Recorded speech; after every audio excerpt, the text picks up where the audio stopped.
we are going to be starting what feels like a very decent anime redemption arc, whereby the protagonist did a big oopsie whoopsie, but now they're making it up for it. There is some form of like, it's a rare YouTube win coming from this guy. So we actually can take a look at this together. No drinking this time, YouTube people, if you're watching this with me. No need for drinks, an actual redemption arc. So following this redemption arc, I'm only drinking water. Let's look at this together, guys. It might be the single worst Anituber video of all time. Doraemon's F tier. Oh man. It's easily F tier. F tier. We don't watch anime, Randy Boy Jr. Wow, 500k man, damn. Bottom of the barrel F tier. You get Astro the answer inspired by Outdanny of the and inspired the Mega Man character in the F tier. COVID weeps are cancer to the anime community. Oh, because an anime man and say Astro Boy shouldn't have been made. Yeah, they actually said shit like that. Please Astro Boy and F tier after watching one single episode. Gatekeeping Astro Boy from modern shonen slop enjoys are my top priority. This is the vlog in 9/11 for the anime community. What the actual vlog? Astro Boy and F tier? Dragon Ball time. Dragon Ball time. This is probably A or S. The D tier. What? Goku with a tail. I've never seen that before. What? The Mexican cartel. Even a Mexican cartel deep who's knows why Goku has a tail. That is true. Even a 5-year-old cartel who drinks fucking slime knows Goku has a tail. Please change your channel name. Goku has a tail? Never seen that before. Maybe I'm not doing enough. Name TheAnimeMen. Ask why Goku has a tail. Goku has a tail. The thing you never seen before is water thing. Oh my god. Solo leveling. Instant F tier. I'm gonna kill someone. Your Twitter comment is somewhere in there. Are you sure? Nah, there's no way, right? You watch anime at 1.5 times speed. Actually, your opinions with stream injection to me. I don't think it's human, bro. They put anime at 2 times speed. They got final boss. If you watch anime at 2x speed, you don't deserve human rights. Why should I should be allowed to do cartel executions on you? We're giving this anime a little more put it at 1.5 times speed. Oh my god! What do you do? Oh my god! So at least you could do is try. One of them doesn't even watch What? I'm saying I don't really watch anime at all. What? anime. Don't watch anime at all. You are a bunch of f***ing tourists. I hate anime until 2020. I'm too old for this. Yeah, you freaking suckers in this video. When did this come here personally call you all tourists? At least self-proclaimed anime fans. Maybe don't make a tier list video. Yeah. Wow, holy shit, you would generally kill them. Whoa. Lama, what the fuck is this? If I If I call him, go to jail. ever catch one of you in public, you might get Jesus.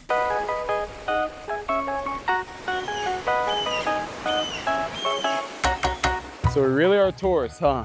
Yeah, that's right. Yep. Yes, you are. So, do you guys want to watch some solo leveling? Yeah, fuck you. You wanna watch something? Yeah. Hey, oi. Business, we aren't here to defend ourselves. The video we made was just outright garbage. Yeah, see, acknowledgement, very good. And every person critiquing us is 1000% valid. And honestly, we deserve all the backlash that's coming to us. Let's just be honest. Everyone is calling us fake anime fans, clout chasers, and most importantly, the T word. Tourists. You know, it felt like tourists is gonna be a new slur. Where like, oh my god, I mean, go back to like 2025, and then like, I love anime now, but is that their anime slurs? You know, and then he's gonna be like, Yes. Back then, the T word is something people avoid. Tourists. how dare you say that? And although we disagree with those labels, the video makes them out to be 100% true, and we have no one else to blame but ourselves for that. So not only was the entire concept of the video bad, but just the way we went about it was also terrible. We completely disrespected older anime by playing it in 2 times speed and just making really bad jokes. And we didn't actually give a proper insight and analysis to these older anime that actually deserved one. Correct, you know, like what I mentioned in my video when I was watching that, you know, if y'all like actually get some like more frame, y'all framed it differently, you have so much, the flow of that to tier list would have been so much better. But Not knowing that Goku had a tail. And on top of that, the way we framed the video, especially the thumbnail, made it seem like we're doing an analysis when in reality, all we did was bash these shows for no reason. yeah, you, Afro man, you some redemption arc in this, okay? It is because we were just downright lazy. And in all honesty, we just wanted to upload the video and meet a deadline. We wanted to get the video over with, and instead of actually putting in any effort whatsoever, we kind of just resorted to rage baiting and really bad jokes. No wonder. And since we're being real, some of us did start watching anime during COVID, but at the same time, some of us didn't. Like Gianni and Jeremy started watching anime in 2014, and I started watching anime in 2017. But in my opinion, it doesn't really matter when someone starts watching anime. What matters is we are a group of people called TheAnimeMen, who are supposed to represent and normalize anime, but all we did in that video was disrespect the most influential anime of all time, which literally contradicts our very name. Exactly! Do you realize how contradicting that was? I'm glad they owned up this time. At the end of the day, the video sucked. And instead of playing a ukulele and apologizing and moving on, we want to make things right. So we decided to watch some of the most historical anime dating from before we were born. Speed Racer 1967. Okay. Well, I've never seen a self-aware Vtuber, right? When I watched the first 3 minutes of this, I realized they are very self-aware. That is actually rather decent of them. I respect them a lot more now. Well done to them. And give them the time and respect they deserve. This is where everything began. I think we talked about Astro Boy a little bit in our old videos, so let's just check that real quick. An absolute bottom-of-the-barrel F tier. After watching anime doing COVID fake fans, no, they're not fake. I mean, anyone can be an anime fan, right? Even better that anime is becoming more normalized lately, and people are getting into it. Bottom of F tier. I looked at Astro Boy the way I would look at an anime nowadays, you know, as a shonen slop-loving goober. I was looking at Astro Boy how I would view something coming out like right now, which is honestly unfair because you see, that's exactly what I said in the video as well. You cannot view the old animes with the lens of your current standards. You have to appreciate it for what it was back then and what it stood for back then and how it paved the way forward until now. Okay, Astro Boy reminds me, are we ever gonna finish Pluto? Astro Boy, it's anime history, and I disrespected it badly. So, hopefully I can right some wrongs here. To answer your question, Sweaty, yes, we will. In due time. Astro Boy, otherwise known as Tetsuo no Atom, was released in 1963, and it was created by Osamu Tezuka. Wow, they actually covered it properly now? Holy shit, well done! It was originally a manga, which was made in 1952, and it actually went on to have 112 chapters. Astro Boy was originally created as a way to inspire hope and kindness in a post-war Japan that was just absolutely devastated by the war. Whoa, oh my goodness, they did their research. Holy shit, I'm so proud. Was a symbol of hope, peace, prosperity, and what machines and man can do if they work together. I set myself a goal. I was gonna watch 10 of the highest rated episodes, which are right there. And out of all these episodes that I watched, my favorite was actually Zero the Invisible Robot. I thought it did ethical dilemmas really well. It starts out with this guy. He's so clearly guilty. Like, I know they say he's guilty, but just like, look at him. And it kind of shows the inefficiency and corruptness of the judicial system. Overall, I think Astro Boy is able to mix deep and profound and mature themes really well. But from an aesthetic perspective and like an art style perspective, Astro Boy is the most important anime ever. I mean, like, without Astro Boy, no anime would look how it does now. Like, the big eyes, you know the big eyes you see in anime? And, like, the big, crazy eyes that sometimes is like, wow, that's like half your face? That's Astro Boy.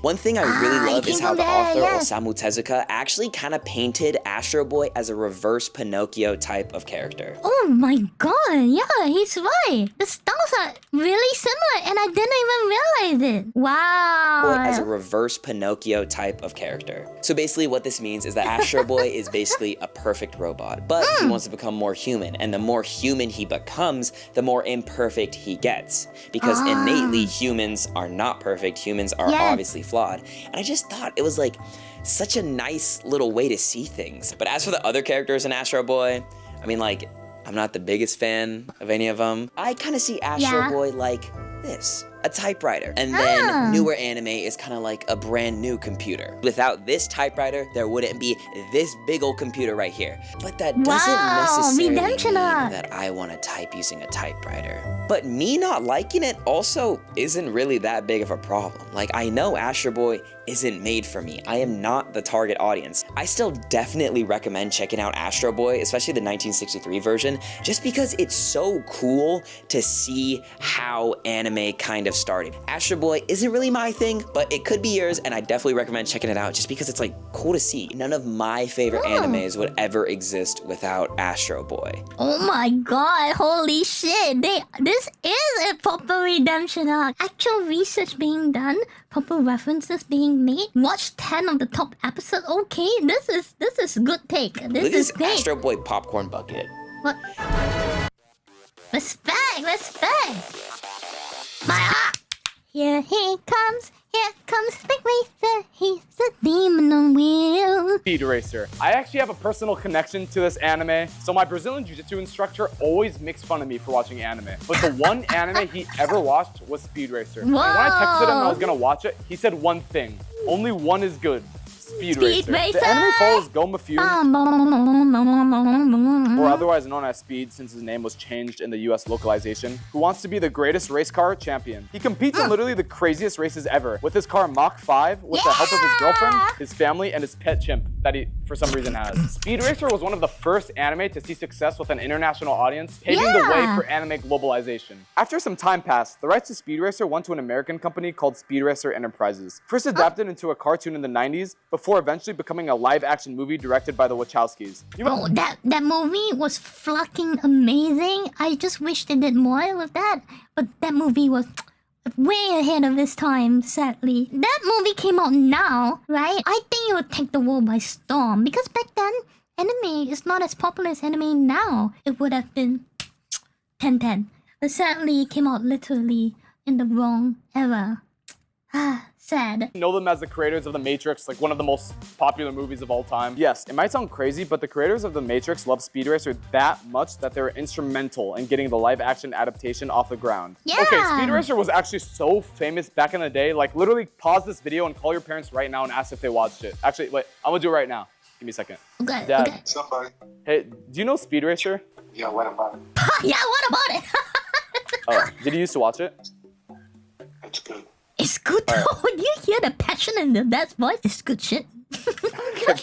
Yeah, see, Speed Racer, I promise you, it was a banger. While the series does follow a storyline based on 2 to 3 episode arcs, so much random stuff happens in each episode. It can literally go from him racing a huge car and it running into an oil tank, to Speed throwing hands. The level of violence is also kind of my guy throws crazy hands, man. Like I swear they fire a goodness. gun in every single episode. Overall, I enjoyed Speed Racer and completely understand why my jiu-jitsu coach gave it its praise. I think the main issue I have overall with it is that although it's incredibly fun and random at times, most episodes follow the same formula where Speed races, villain tries to stop him or sabotage him, and he always wins. But at the same time, a ton of shows did that back then and still do it now. I'm looking at you, JoJo's. I can see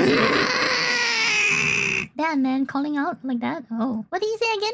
A ton of shows did that back then and still do it now. I'm looking at you, JoJo's. I could see Speed Racer being a super fun show that you could watch with your parents or something and kind of understand the type of nostalgia they feel. Ashita no Joe. Joe is an arrogant, cocky teen who was failed by society, and the only way he can really show his emotions is through his fists. Meets his coach. The coach is like, I see something in him. He has hunger in his eyes. And Joe slacks off on his training, continues to scam the Yakuza, and eventually scams Yoko. He fights everyone in jail, but then he meets his main rival, Rikishi. Joe gets one punch into the face. He comes back up, and I think that's supposed to be like the message, like no matter how much society puts you down, you always gotta get back up, but it also can be self-destructing. Joe leaves the jail, and now his entire purpose is becoming a professional boxer. Ashita no Joe shows off grief, PTSD, and it actually shows death. In the manga, he ends up fighting this guy called Jose. We're seeing Joe sacrifice his literal years of his life, his entire purpose. It's a 15-round fight, a slaughter fest of Joe saying, no matter what you do not throw the towel. It was so goddamn peak that I instantly put it in my top 15, top 20 all time. Ashita no Joe became a cultural phenomenon. And I'm telling I've heard about this, but I've not really seen it myself, but this is the OG boxing anime, isn't it? A mega cultural phenomenon. It ended up selling over 20 million. Oh, this is where the meme came from! Oh my god. Yeah. Copies. If you've watched anime, you they all did this pose. have seen an Ashita no Joe reference whether you like it or not. In an interview with New Type Shonen, I grew up on 70s shonen manga like Ashita no Joe, you see. I think I have a thing for the straightforward, honest, and hot-blooded passion in shonen stories. Please, I beg everyone watch this. And see, even you guys also recognize that, right? Yeah. please DM me and we can talk about how much we love Ashita no Joe. Because I love this man. I f***ing love it. All the other anime men. And watch Ashita no Joe. Watch this shit. Yeah, maybe we should. Yeah. Mazinger Z, considered to be one of the most important and influential mecha anime ever created. Many popular anime actually credit Mazinger Z as inspiration for their series. One of the most notable of these is Neon Genesis Evangelion. Hopefully this time they give it a better ranking. The creator of Evangelion, Hideaki Anno, states in an interview, "Actually, I only thought of renewing the genre. At its core, it's still Mazinger Z. I thought to myself how Mazinger Z would be if it was created today, with stuff like training the pilots in laboratories. However, this was quickly derailed." Hideaki Anno, the creator of Evangelion, goes on to state that while the rough draft of Eva was more comparable to Devilman, which is an anime series that was animated in 1972, the initial plot of Evangelion was actually more similar to Mazinger Z. When he mentions pilots, it's important to note that Mazinger Z is considered the first anime to have a mech piloted by a human on the inside. Oh, it was the first one? Oh, I didn't even know that. Damn, actually learning anime history with this video. Shit. Yeah, you know, that's kind of right. That's why their takes are so freaking good right now. But honestly, it's still good. I can't really complain. Oh, and you want to do an anime night for anime like this? Do you want me to rebrand myself to an anime watch-along channel? I will consider. Something that has become extremely common and even might even be the standard now. As for the actual anime, it's all around good. I think the first couple episodes do a great job at establishing the base stories along with its villains and characters and all their causes. My favorite anime of all time is Gurren Lagann, and watching Wow, that's another peak. That is peak. Mazinger Z has made me realize how far mech animation has come. Mazinger Z is primarily a episodic series, so compared to a full-base story anime, you don't get to see as much development. So while watching, I had the mindset of enjoying it as if I was watching a morning cartoon, rather than something like One Piece or something. But like what I did with SpongeBob, but each episode is its own thing. all in all, if any of you guys are into mech, I would recommend giving Mazinger Z a shot. Yeah, they've legit watched it this time, you know? They properly review it and watch it. Yeah. Doraemon. A hood classic, a childhood favorite. I've met many people in my life. Well, let's see if this guy get a proper redemption arc, because he was the biggest sinner in that previous video take, you know?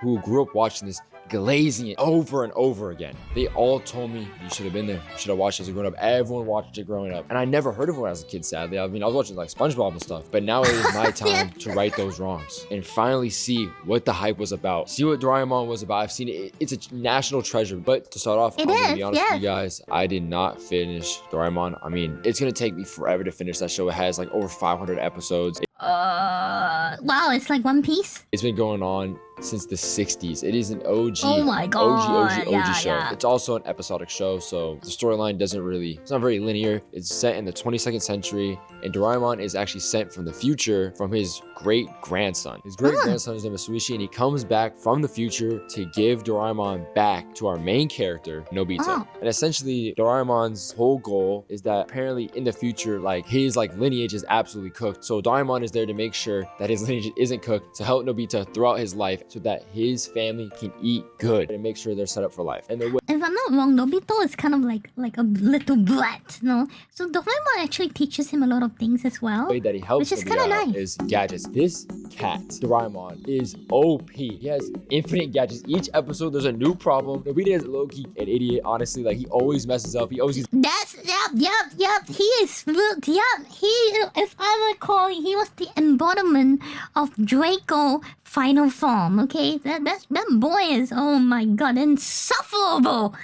greedy with the gadgets, like, oh, this is OP, I'm gonna abuse it. And he abuses it, and Doraemon's like, are you serious? The show is actually super funny, honestly. Even now, there's definitely humor that we can get as adults. And the gadgets are super creative, honestly. The whole show is honestly insanely creative for its time. It was a great show. Now for historical value, I mean, it's pretty obvious. Max prestige, 99 overall, Hall of Fame level. If it was put in the Hall of Fame of anime, it is one of the most influential shows in anime history. It originally came out in 1969, and even till 2025, this show is still having impact. Basically, It's still running even now?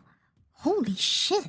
every mangaka to this date references Doraemon as an inspiration, an OG of anime history. They even mastered 2005. All these episodes is still going. According to The Guardian, Masahiko Komura, an LDP lawmaker in the foreign ministry at the time, appointed Doraemon as Japan's first animation ambassador. Wow, Promote damn. Japan. Doraemon was the head figure of that. It is insane to me. I didn't even realize all this about Doraemon. I mean, I literally just heard of Doraemon, sadly, only 5 years ago. I've seen Doraemon toys everywhere, so I'm very honored that I was able to even dive into this. I know in the past video I watched the first clip, but the first clip was only 30 seconds long, and it was like original cut, and there was like, it was literally just audio. Now for my rating of Doraemon, it is very hard to rate Doraemon since I only watched 12 episodes, and it's been going on for a long time, and I missed out on a bunch of stuff. But for the 12 episodes that I watched, I can't really give it a 1 to 10. I feel like in everyone's hearts, it's just an auto 10. I mean, it's Doraemon. But instead, I was just giving it a rating as words. I'm going to be saying Doraemon is peak. It is a must-watch. I think that everyone should go back. Very smart. See, they changed their opinions to no longer give numbers or ranking, but a word to describe it. Peak. Which is great. And just at least watch 10 episodes. You know, just get a little taste of it, see what Doraemon's about. I just wish I watched it as a kid. I'm very jealous. For anyone watching this video, anyone watching this part, influence rating, do I really have to say it's a 10 out of 10? Are you serious? This has insane impact, insane levels. One of the most influential animes of all time. Well done, see? Character arc on everyone, damn. And he's not acting like a brat. He's pretty mature about what he's talking, more coherent. Instead of spazzing out as if he's getting electrical shock torture in his InuYasha review. In Spanish! And it was in freaking Spanish? Goodness gracious. Oh boy, please. Shit. Oh boy, you know what? I'm just gonna drink a bit of water before we get into this. Oh boy, Okay, let's see what they have to say about this. They did say best anime we've watched thus far before proceeding to give it a C rank. So let's see.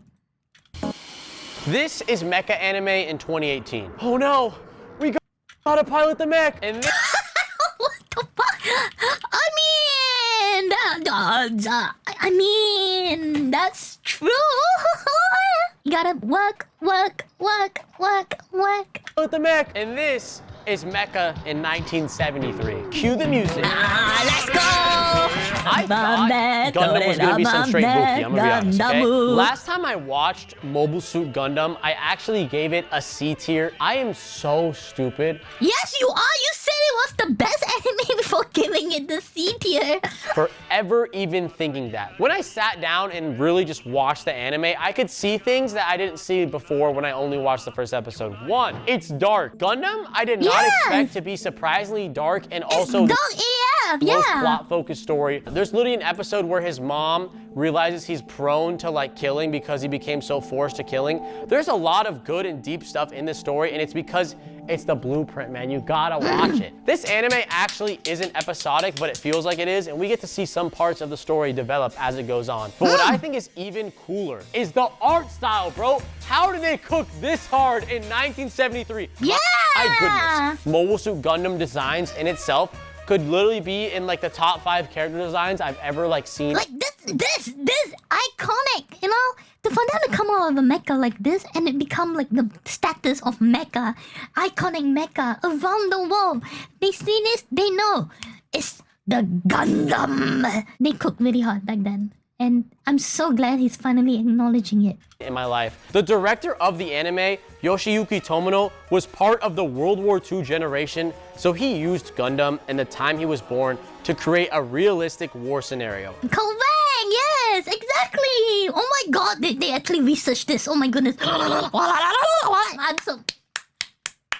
Well done. You can so easily see this with Zeon. Do you guys not see the resemblance right here? Look at Zeon. Before Gundam, Yeah, man. Look at that drip. Oh, I see the resemblance to the nut. Look at Zeon. But this is cool though. Before Gundam, we had shows like Mazinger Z, which was literally cool robots with cool powers defeating monsters in an episodic anime of the week style, you know. Well, guess what? Gundam was the first not to follow the order. That's Gundam changed the true. formula. We see our 15-year-old MC Amuro Ray go from a normal young kid to someone who literally fights with PTSD and grief on his side. On top of this, he becomes desensitized to mass murder and war. Like, yeah. 15-year-old doing all this, guys. there is real stuff going on in this anime. Obviously, it's still a kid show, it's catered towards teens, but there was like a lot of death. Yeah, this is not a lot. This is a few million. Just saying, you know that? Dropping an entire colony on the cityscape, man, bro. That's bigger than the asteroids that wiped out the dinosaurs. Like a lot of death in this story. Now let's talk about influence. If you think you were influential, well, think again. Because Gundam has literally influenced every single mecha anime, whether you like it or not. Yeah. Blood Iron Orphans, you heard of that? Oh, I mean, it's Gundam. Evangelion, you heard of that? Yeah. Gurren Lagann, you heard of that? 86, you heard of that? Oh my god, 86 is another good one, guys. You know what's crazy too? You would think this anime is probably one of the most popular anime of all time. Well, you're wrong. Actually, the only reason you like Gundam right now is because of Bandai Namco.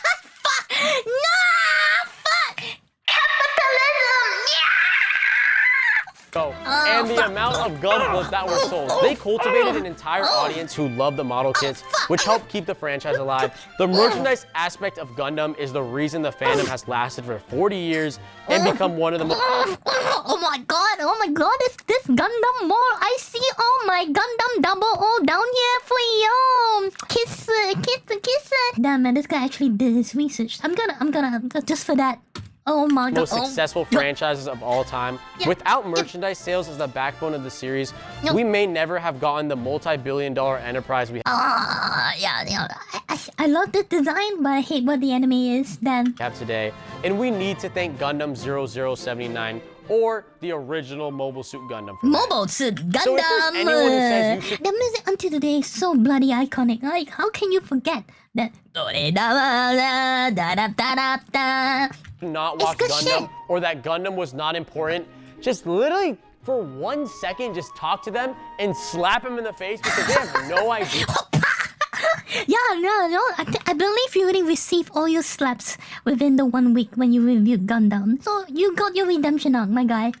How popular the series is, how influential the series is, and how much money the Gunplas in the series has made. Yeah, he really got me with the capitalism part. He really did. Yo, you think that's the influential thing? No, it's the merch sales. Oh, fuck. Shit, capitalism. Good on him, on him. He deserves a bag. Yeah, he does. Man, Mobile Suit Gundam. Oh my god, The second anime this? that I've been tasked with watching today. Did this guy actually dress up for this? Wow, effort. No, this is the effort I'm talking about. Yeah. Dressed up to review appropriate effort.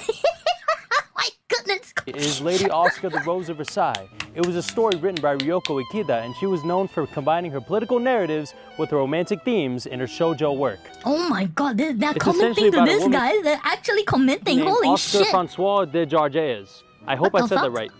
Please tell me if I didn't.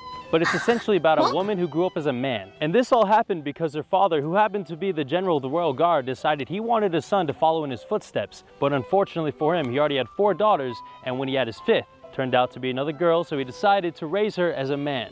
Wow, is this some Mulan shit? Nice! I did not know about this anime. Now I'm intrigued. Important to know that because she grew up as a man, she was constantly ignoring her feminine qualities. She then went on to serve Marie Antoinette before her eventual ruling as queen. Besides Marie Antoinette, historical figures such as King Louis XVI, Maximilien Robespierre, and General Zarzé are woven into the story alongside original characters. Now this anime is intriguing because it painted an ugly picture showcasing how the poor people lived. Now I do wonder if they rage baited so they have people talking about this while the video was cooking. You know, I realized something. Within the span of the week they could do this video of this quality, they didn't upload for 2 weeks. Oh, 2 2 weeks. 2 weeks? It was 2 weeks? Oh, then I guess there'll be enough time to focus on it daily. Yeah.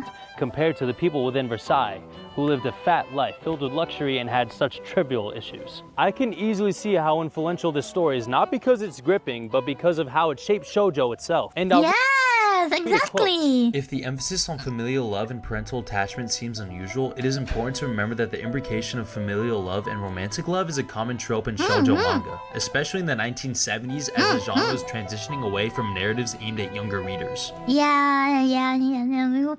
I don't know what, but this theme is even more common or emphasized these days because due to how fast-paced life is, this can be really lacking. 3 weeks actually, so that's more than enough time to do all this research properly as well, if they dedicated all their efforts into it, and they clearly could. Akira paved the way for the medium, including serious historical and political themes, including class conflict, ethics of revolution, and court issues. Because of how personal these relationships feel, it gives the story the freedom it needs in order for you to care about politics. And when it comes to gender, the story will 100% push the boundaries of what's defined normal when it comes to the role of a woman. Lady Oscar is a character written with power and authority. She's constantly at a discourse when it comes to her own identity and her own expectations. The Rose of Versailles prove that shoujo can be about women and talk politics or revolution at the same time. Very impressive take, wow! Even I don't even know about this anime, but how they revealed it make me want to check it out. Holy shit, well done! Now, as you guys can see, that this anime or story is probably one of the most influential shoujo works of all time, and in general, one of the most influential anime of all time. Now, personally, I really enjoyed this anime, and I would recommend it to anyone wanting to give it a watch.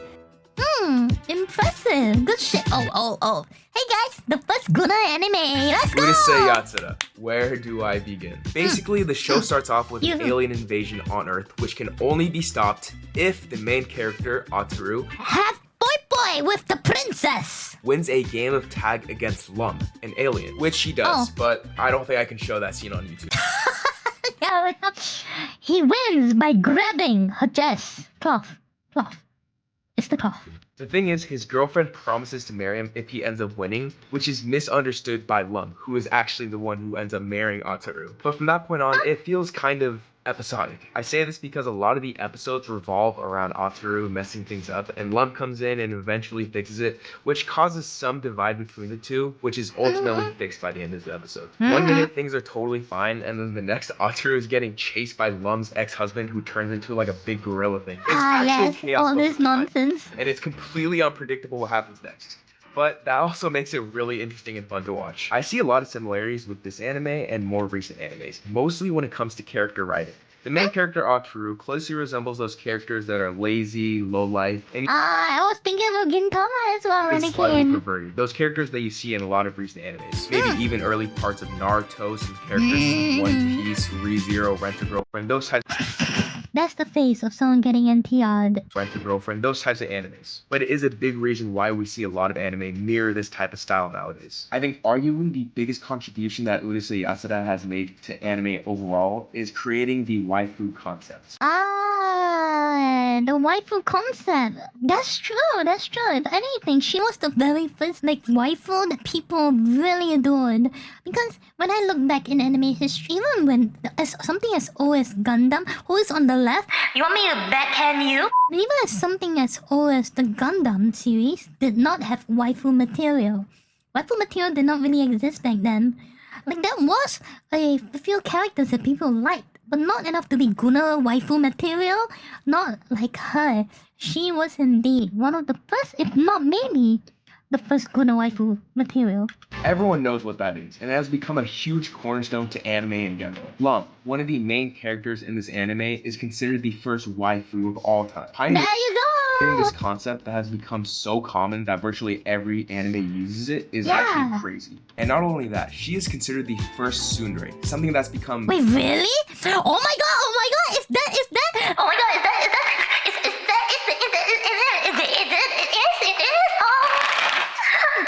it is my god, Karane. Oh my god, Karane. So they do wash her pig. That's great. Very common personality type across pretty much every anime. Urusei Yatsura was actually the author's first commercially successful story, which made it a stepping stone for her other works. Wait, she was also behind Rama Half and InuYasha? Oh my goodness, she must be very rich, huh? Just saying. Damn! Oh my god! While she cooked 3 timeless classics. And not only that, a lot of people attribute anime work straight to Urusei Yatsura. Notably, the creator of Evangelion, as well as Studio Gainax, who contribute some of the studio's creation to Urusei Yatsura. I mean, just based on the waifu fact alone, Urusei Yatsura is one of the most influential anime of all time, and I would highly recommend watching it. Wait, is that why Mama Hub got remake as well? Or she just suddenly like, oh, you know what? I have a lot of money. Let's remake this. And then suddenly, Mama Hub is remade. This one got remake. Hey, remake InuYasha, maybe? Huh? Just saying, I would love to see Sashomaru again. The year is 1980. Oh my god, the starting of mecha idol waifus. This is it. Michael Jackson just dropped Thriller. The Epcot ball was finished. But most importantly, Macross came out. And no, it's not this Macross or that one. How many Macrosses are there? Okay, it's the Super Dimension Fortress Macross. But first, maybe a little context on how Macross came to be. Studio Nue was a design group that consisted of these guys, who worked along Artland to make Macross. And Shoji Kawamori is basically the godfather. Yes, as you can see, Ace Combat is also quite influenced by Macross. Yeah, some of the planes are legitimately Ace Combat planes. Father Macross because his involvement in the series has literally spanned decades. If you want to find out more in depth about how Macross was actually made, I definitely suggest checking out this video. It's like super informative and it's really good. Now, I know what you guys might be wondering. Oh, Sam, what happens in Macross? The question you should be asking is, Sam, what doesn't happen in Macross? Are you a romance person? Well, boom. Here's like a super romance, action, well-written and tragic, constructed everything. romance triangle that sometimes turns into like a romance square because there's like 4 people. And if you want action, they got these crazy mecha fights that is like so insane looking. And you want music? It has some of the best anime songs. Yes, absolutely. Macross was the first series that combined like the idols in there literally releasing music, like pop idols music. It is so good. You will ever hear. I won't really go into a summary that much because I kind of want you guys to experience Macross for yourself. But like basically, there's like this really big shit. Oh my god. Oh, I admit, like for 1982. 1.5 speed for the respect. Hey, they're so self-aware. They were pretty optimistic on how futuristic like society would be in 2008. Like let's actually see what happened in 2008. Soaring gas They're so self-aware with their jokes. Oh my goodness. Falling home prices and rising unemployment. Okay, maybe 2008 wasn't that good. So the story surrounds our main character, Hikaru, and the other main character / freaking awesome idol singer, Min-Mei. Their dynamic I thought was really cool and interesting. You guys have to thank Min-Mei for Japanese idol representation in anime. Yes, Japanese idols in Macross. Ooh, did you watch the stream? I don't know.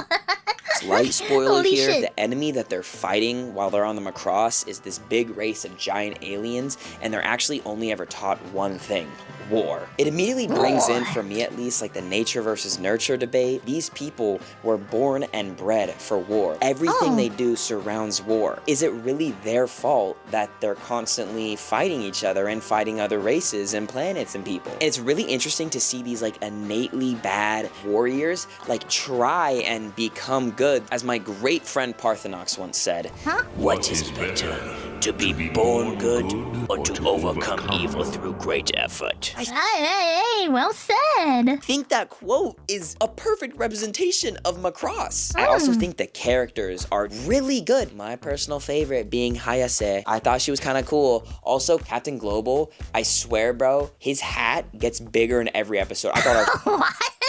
Nice take. The influence of Macross can literally be seen everywhere. The Japanese idol representation, these great musical themes, and I think the way it presents its like really rich and complex storyline along with its like really good characters can be seen throughout all other anime ever. I loved it. Macross showed that in a time of anime that a lot of times was kind of meant for kids, there could be this beautiful work of art that has such good storytelling and music. And idol and war.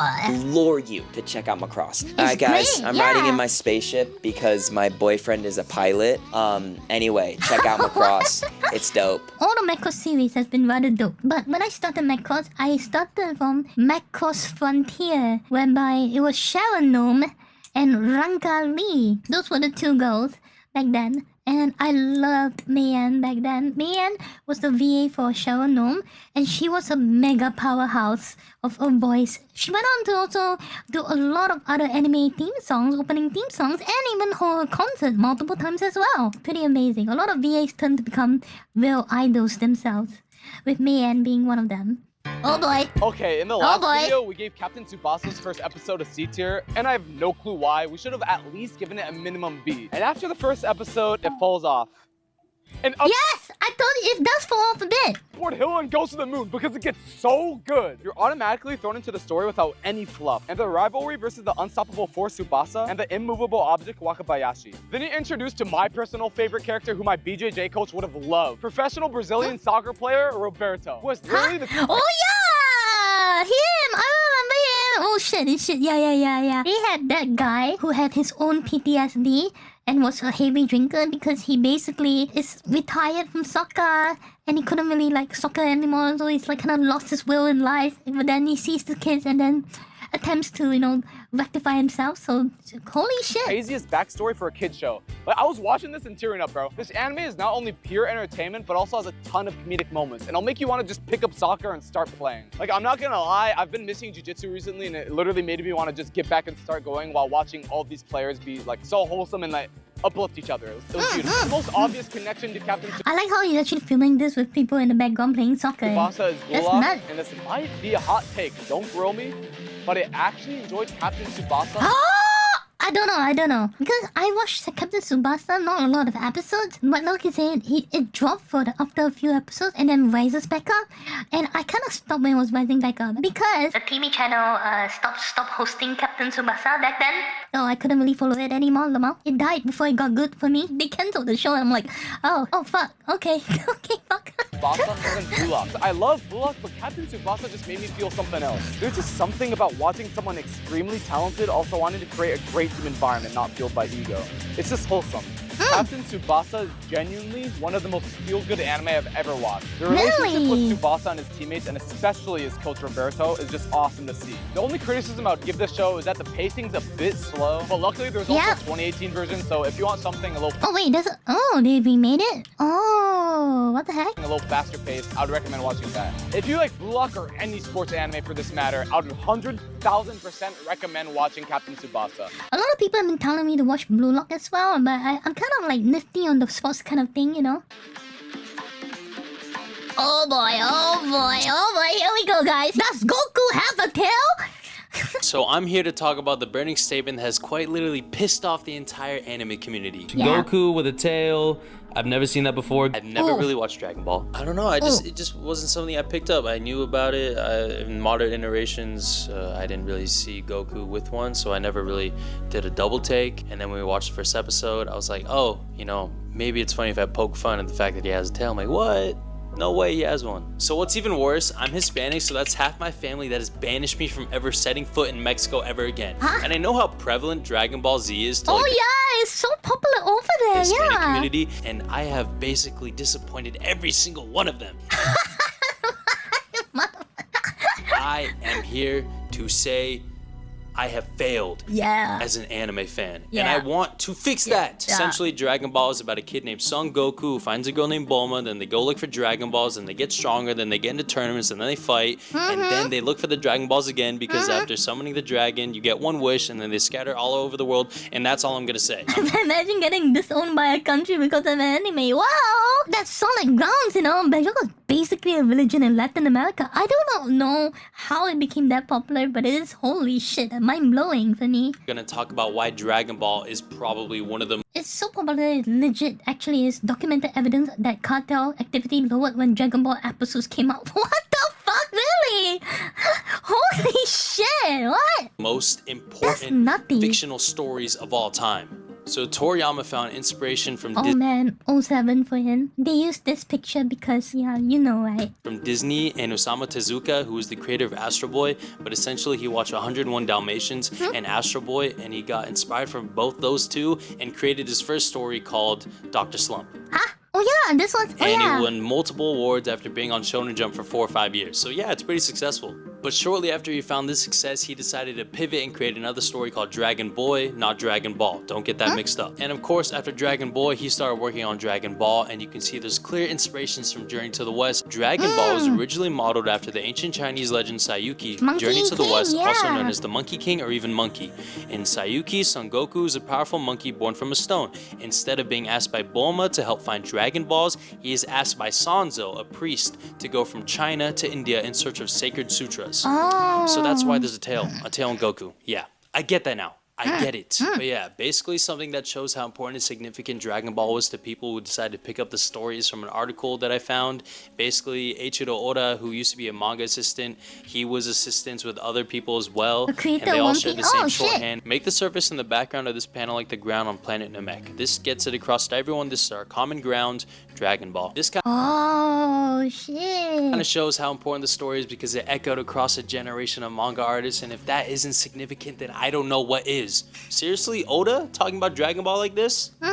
Come on. Anyway, the reach of Dragon Ball was insane, especially when it hit the US in the 90s. Everyone was talking about it all over the globe. It was reaching people who worked in the industry, who were fans of anime, fans of manga, or just people who were new to it. Like, it was globally insane. So I'm not too far into this classic, isn't series it? where people's main assumption of it is just big guys yelling and non-stop fighting, but from what I've been reading, there's a lot of humility, heart, creativity, Wait, it was socially acceptable to wear Dragon Ball shirts in high school? What?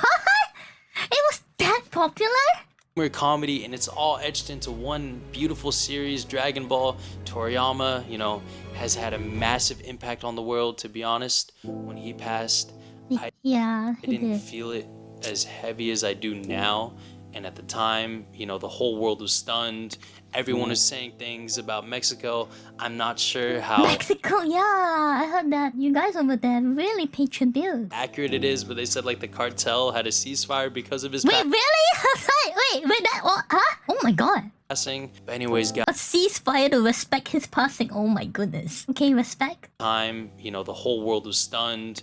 Everyone was saying things about Mexico. I'm not sure how accurate it is, but they said like the cartel had a ceasefire because of his passing. But anyways, guys, Wait, Toriyama Sensei was basically a god to them. Oh my goodness. That's the cartel did stop in respect for Toriyama. Oh my god, wow. Damn. This is one of the picky, like, as perfect as itself. Oh my god. it's Great clear to lord. me that the reach of Toriyama is global, and I'm It never is. gonna mistake Goku not having a tail ever again. Okay, we give you this redemption arc, my guy. Wow, I did not know that actually happened though. That's crazy. Wow, Gunbuster! Holy shit! Buster. And keep in mind, it is only 6 episodes long, and I loved every second of it. I wish it was longer. Gunbuster starts off with another girl as a main character, and her name is Wait, we should watch Gunbuster. I have seen so much about it, and this image alone should tempt you guys to watch. Older anime fans all were recommending this to me. I never had a chance to watch, and it's only like 6 episodes long. I did not know. So, yeah, baby. Noriko. They're essentially fighting these aliens that keep attacking Earth. They go and fight the mother of these aliens. Basically, Gunbuster obliterates all of them and destroys the final alien. I was like, yo, Gunbuster busted. They completely that's a big busting, my eradicate the goodness. aliens. The nuke actually disintegrates everything, and it cuts. It shows Noriko and Kazumi in space and Gunbuster. Gunbuster's completely destroyed. They've realized that it's gonna take thousands of years to get back to Earth. Everyone they know and love will be gone. 12,000 years have passed. Wait, casual noted. Even better. Let's go!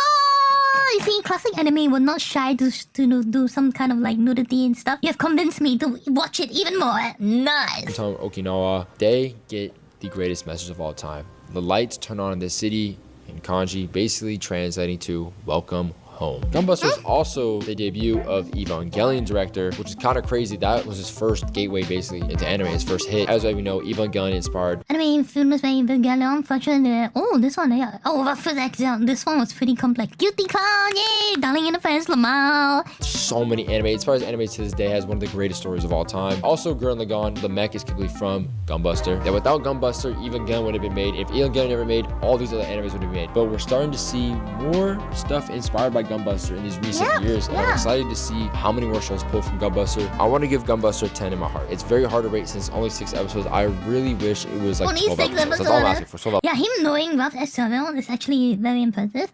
And I've seen the anime myself. I've read the manga for that too. But I can't remember if I actually watched the anime. episodes. It's okay in my top 10. I'm not gonna lie, it's in my top 10. Please watch Gunbuster.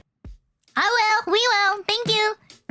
Oh boy, oh boy, oh boy. Here he comes. Here he comes. Here he comes. Oh boy, oh boy, oh boy, is oh boy. one of those anime that you will come away with and you will feel a strong emotion of something. It could be happiness, it could be disgust, it could be sadness, it could be revulsion. That's so many things. And I know this entire review and description is kind of vague, but I feel like Evangelion is the only anime I can kind of do that for. Evangelion was made 30 years ago, and people still talk about it like it was made yesterday. Yeah, do you see how much merch they keep making? Every year there's a new collab, new fashion clothing, new this, new that. It still sells because the characters are so iconic. The Get robots in it is so iconic. It's so hard for them to not be relevant. Even until today, I believe one of the onsen towns literally uses the EVA characters as their main flagship merchandise material and collab, where they feature it non-stop. It's crazy. Evangelion gets brought up everywhere. You go to any anime store, they got Evangelion front row.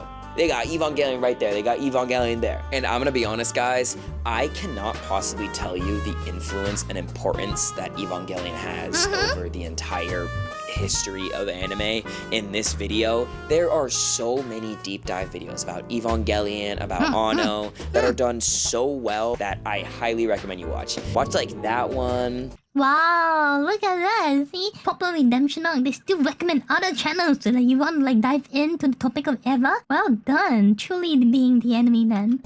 Watch that one. Watch that one. This one's really cool. I think Shinji's loneliness and I like how you put himself there like, hey, what do you rated us last time, huh? Consciousness is done so well. It is. I know a lot of people don't like Shinji because he's like a whiny character. Does he even acknowledges that? See, yeah, he is kind of annoying. But dude, he's a 14-year-old. And actually a sad fact, a lot of the... Actually, after EVA aired, I remember that he created 4 years of severe depression when he was in a wreck, unable to do anything, and the story not ended it. Oh, shit. Characters' depressive elements are actually stemmed directly from Hideaki Anno's own battle with depression. And while it is really sad, I think it also is an example to why these characters' problems feel so real and visceral and guttural. It perfectly shows how terrible loneliness can be to a person and how much we starve and yearn for human connection. Anyway, I love Evangelion. Oh my god, oh, well done. You cooked on this one. You cook. You guys really researched this. But that doesn't mean you will, but that's perfectly okay. Evangelion is just one of those things that whether you love it or hate it, you will, like I said, without a doubt, remember it. Well said, because surprisingly, despite it being so influential, I know some people say it's not for them because of how intense some things can be. And there's multiple endings on the series that makes you very confused as well because, goodness gracious, the movies are a different timeline, the original anime is another timeline. So there's so many different things happening which can be hard to follow. In fact, I myself am lost on the movie's timeline versus the original anime. If there's anything, maybe it is better to like follow the movie timeline. It's been adapted for a more modern audience and they brought in a new waifu who's massive honkadonkas. It's great. It was freaking Spanish.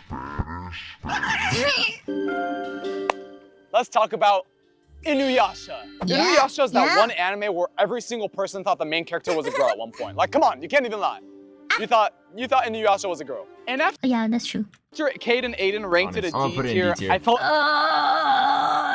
inclined to watch it because I feel like they were probably not in the right mind while they're watching it or something. Yeah, like wait, Spanish? This is not English or Spanish. Bitch. Okay, Redemption Arc. Remember the Redemption Arc. I've been recommended this anime so many times and I'm so excited to have finally watched it. InuYasha follows Kagome, a modern schoolgirl transported to feudal Japan where she frees the half-demon InuYasha.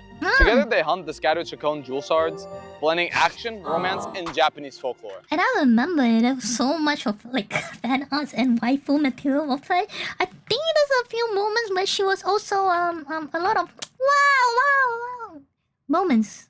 Yeah. Regarding the historical value, you probably already heard about Rumiko Takahashi from Jeremy, but this is one of her other great work, and she's man, this lady is a legend now that I think about literally it. considered the GOAT. InuYasha brought shonen fantasy romance to international audiences in the early 2000s. Yeah. It became a staple of Toonami and Adult Swim, introducing Western viewers to anime beyond Dragon Ball Z and Sailor Moon. Long before the modern isekai boom, series like InuYasha, Visions of Escaflowne, and Or Battler Doombine, that's a cool name by the way, That's rather cool. Japan's early forays into portal fantasy. The thing is, this is actually isekai. Now I think about it. One of the first isekai, if I'm not wrong too. Because the main character actually isekai to the past. This is the first isekai story. Unlike, what they make isekai now these days, where it's kind of like overused slop. I don't want to say there's slop, but it's, oh my god, there's way too many isekai stories.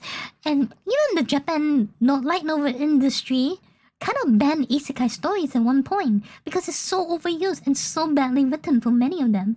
But this, based on what they said on their research, I'm pretty sure they did their research properly. This is probably the first isekai, and the first isekai story features a female and male MC. Serving as clear predecessors to today's isekai. This anime is awesome. Best way I could describe InuYasha to all modern day anime fans is kind of like a combo of Demon Slayer and Jujutsu Kaisen. The feudal Japan era is just such a sick vibe, bro. One of InuYasha's strongest points is definitely the character designs. Like in a lot of anime, the cool designs will be For them to like cook this kind of design, that's actually, when it comes to character design, InuYasha is kind of iconic as well. Reserved for like the villains and main characters, but in InuYasha, every single person has cool designs, especially the demons. Like this one frog dude, or my personal favorite, the Thunder Brother Monten. Because I relate to him since he's also suffering from male pattern baldness.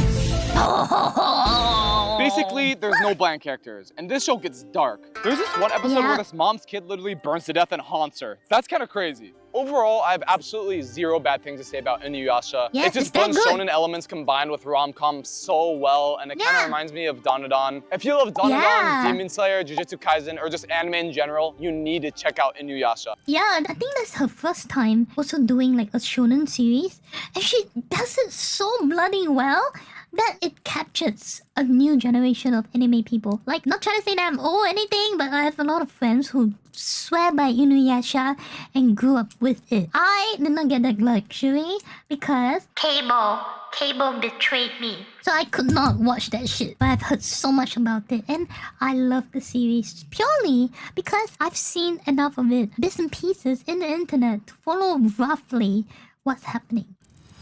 Well, there it is. We reviewed anime like we should have in the first place. But before we wrap things up, there's one more thing we wanted to touch on. There's this comment from the last video that actually hit really hard, and it not only perfectly deconstructed what we did wrong in that video, but it also just... Here, let me just read it out. Have you even encountered an anime that changed your worldview? A new series that speaks to you?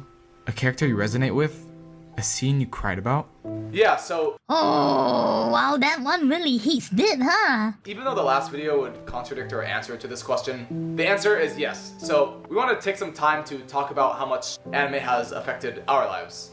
The TheAnimeMen didn't start because we wanted clout, or the fame, or even the money. We started it because we were a group of friends who loved watching anime and making videos together. As cringy as it sounds, anime quite literally brought us all together. And this whole situation really made us realize how we've taken anime for granted. Anime allowed us to travel the world, meet lifelong friends, and make stuff that we were truly proud of. Yeah, I mean, you guys did a lot of amazing things. I believe for this video, they actually collab with Yasobi for this. That's insane, getting permissions to do an official collab like that. But anime has also been there for us at our lowest points, through loneliness, through breakups, and through failure.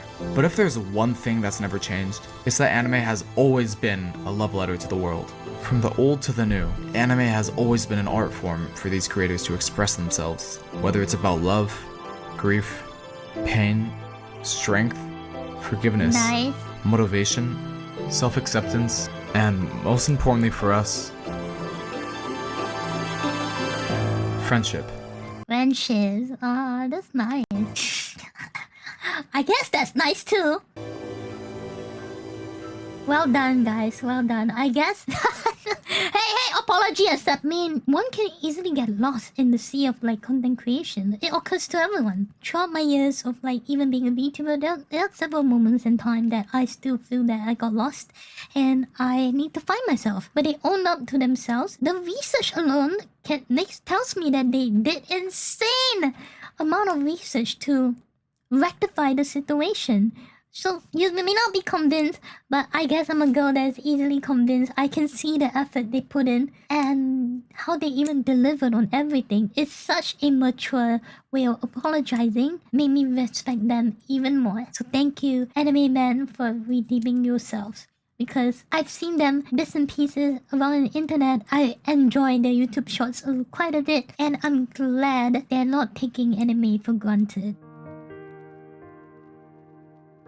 Ta-da! Hello, Yui here. Thank you for enjoying my stuffies. If this video has brightened up your day or put a smile on your face, do consider to do the logarithm stuffies. That means liking, subscribing, and commenting in this YouTube video. If you wish to shower me with more love, do check out my Patreon. Every single support in there goes to making more content in this channel and paying my editor, Zaki, who's definitely not living in my basement. In turn, you'll get early previews, behind the scenes stuffies, but most importantly, cosplay culture, which I know a lot of you are into. I also stream Mondays to Thursdays in Twitch, 11 PM EDT, so come over and check me out sometime.